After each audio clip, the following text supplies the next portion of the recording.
Hi there. You guys, it's been a bit since we saw, and I spent my time doing all sorts of things, including watching movies. And well, one of the ones I watched recently is the heads of states, showing the Prime Minister of the UK and, of course, the President of the United States. And, I was chatting with someone who was saying to me, usually these movies are a prediction of something that's about to happen or is some sort of conditioning. Whenever those movies come out, we've seen a lot of those movies talking about White House, Olympia has fallen, and all of that. It's like conditioning the whole world to see the United States in a particular light. And note taken, note taken. But here's us from an African perspective, just watching and wondering.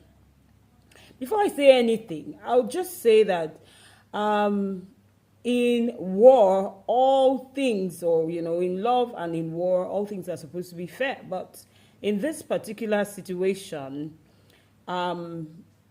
if you are not a party, if you're not involved in any, serious part of this disagreement, literally World War III on the hinges, it's like a touch and go. And I hear this quote a lot, listening to some of the analysts in the United States saying that you're just one miscommunication away from triggering all sorts of, nuclear weapons and the total annihilation of the world. Because, whether we like it or not, United States is not the world. There's Africa, there's Asia, and all of that. But then it would seem to me that probably the most parts of Europe and Asia are the only two continents who are not directly involved and, very, very touchy about this particular situation at hand.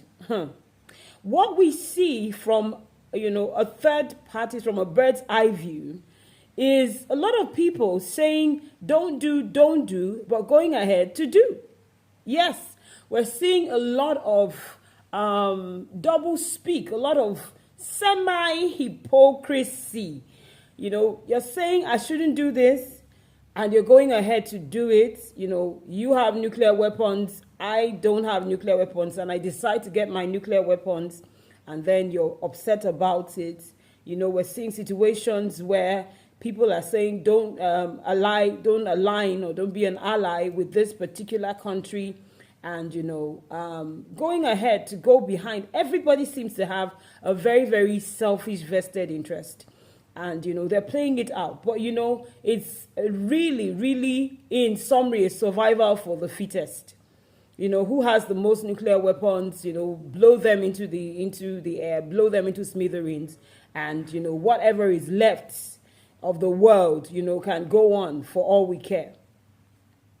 But in the recent months, we've been closely watching the United States, actually. We've been closely watching the United States go through, I think right after the election, since the Trump administration started this second time, we've been watching a lot of very unlikely things, and I say unlikely, meaning that we would not have expected that this was a trajectory with, that United States was going to go on. Of course, in the news, there's been reports of the immigration's wahala, and that is Nigerian saying palavas. A lot of problems that are as a fallout to the immigration laws that have just been promulgated. And we're looking at, a United States that's barely holding it together, because United States has always been well known for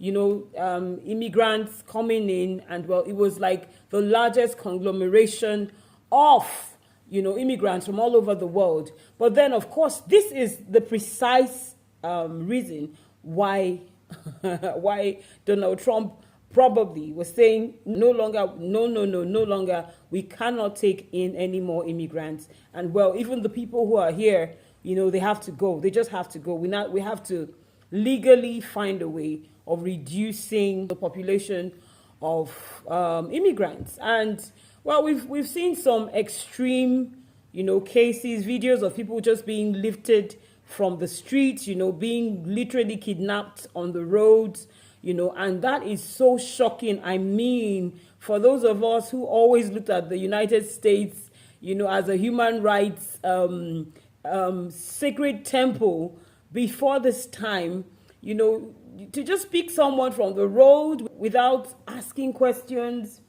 without taking into cognizance their families, without, really going through a trial. And then you see situations like Alcatraz, the Alcatraz Island, and, the horrors that we're hearing that surround the place. And of course, inside, a few messages, seeping out from there saying their human rights are not being observed, that people are, living in very, very, very weird conditions. They're not being fed properly, they're not even allowed to move around and all of that. Well, it remains to be seen. It was a few years after Mandela was released from Robben Island that we finally got the true stories of the true state of what was happening in that prison. Being an immigrant, specifically in the United States of America, has always been, one of those things. It would seem that, quietly, the government was welcoming, the people coming in from neighboring places like Mexico,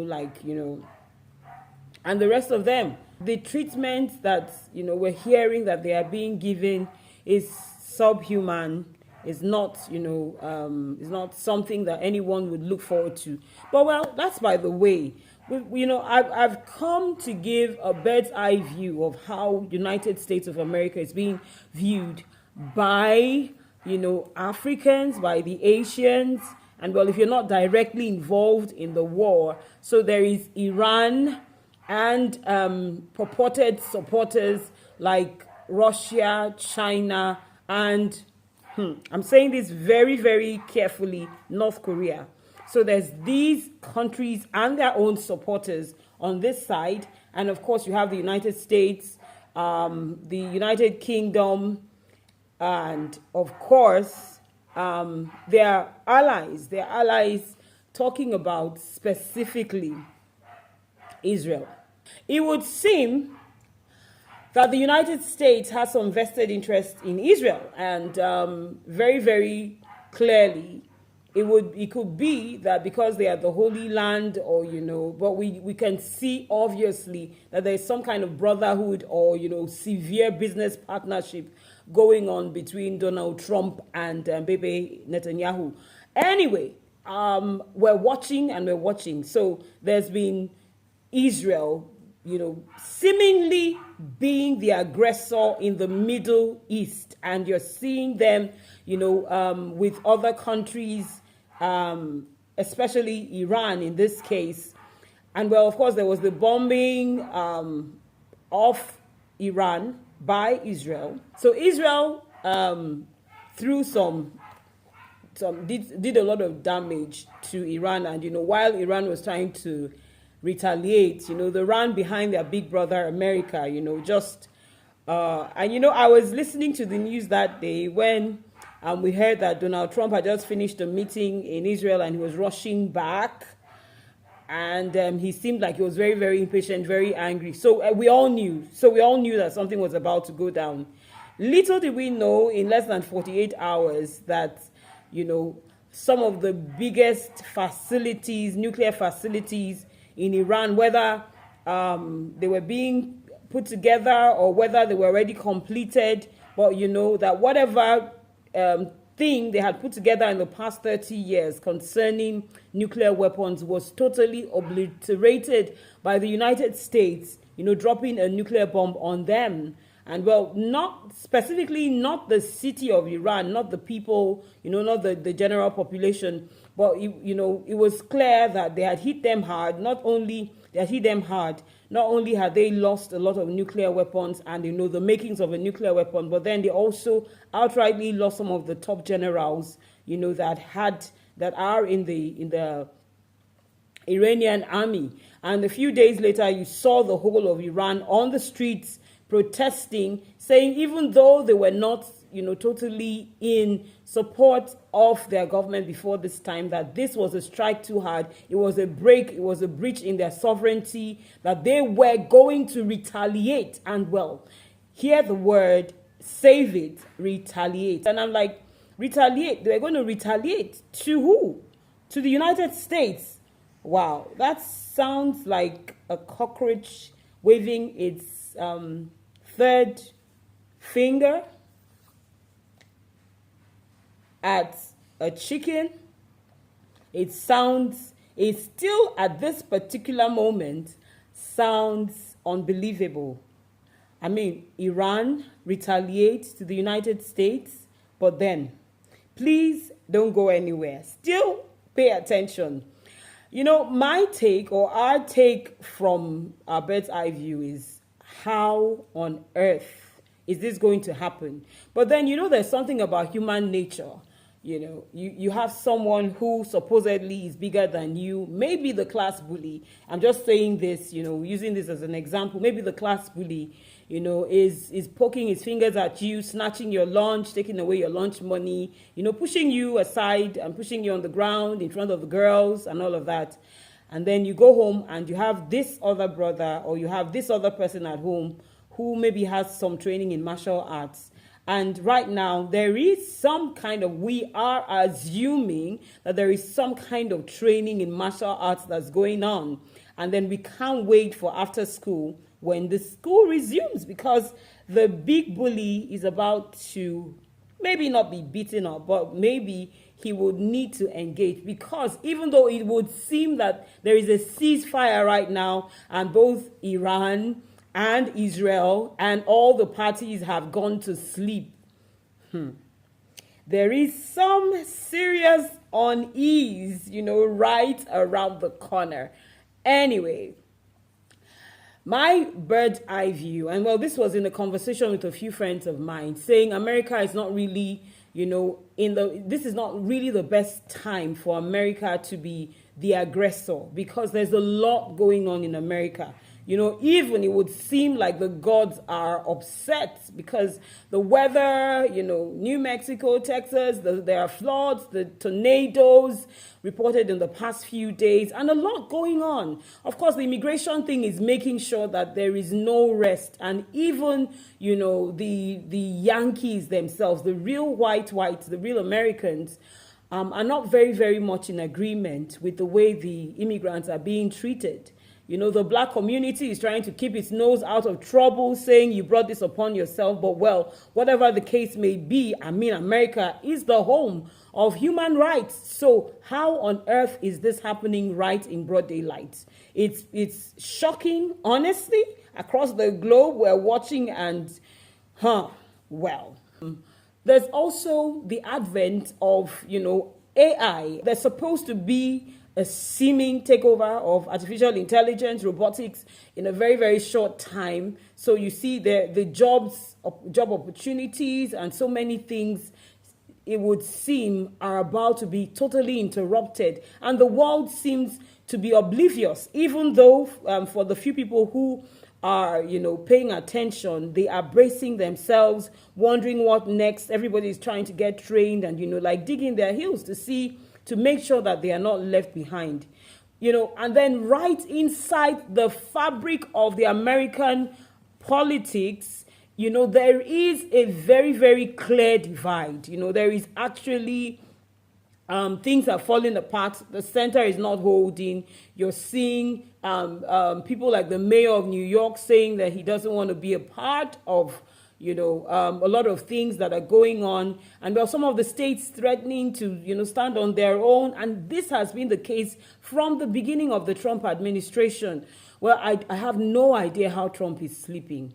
Because even a few weeks ago, one of his number one ally, Elon Musk, decided to throw a tantrum, even though we're hearing that, there's a bit of peace in paradise. But, there was that falling apart, which I think can be understood, in the midst of two very strong personalities. All right. Well, I'm wondering right now, how is Donald Trump sleeping? Uncle Donny, how are you doing? How are you doing?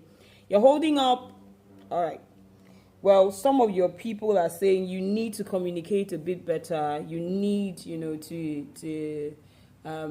there's a large communication gap between. It would seem that even among the ranks of the appointees of the president, that he's not necessarily in tune with what is happening. Sometimes they're giving a report and he retorts, he interrupts, and it's not looking very tidy. But then I would say it is relatively still a new administration, and there's still a lot of room for improvement. There's still a lot of time to fix these things, and we're all keeping our fingers crossed. We're praying for Israel. If you're a Christian anywhere in the world, please pray for Israel. Please pray for the people of Iran also, and for the amazing people of the United States of America. We love you all. We're watching. We're hoping for the best. We're hoping for peace, because when two elephants fight, the grass will suffer. God bless the grass.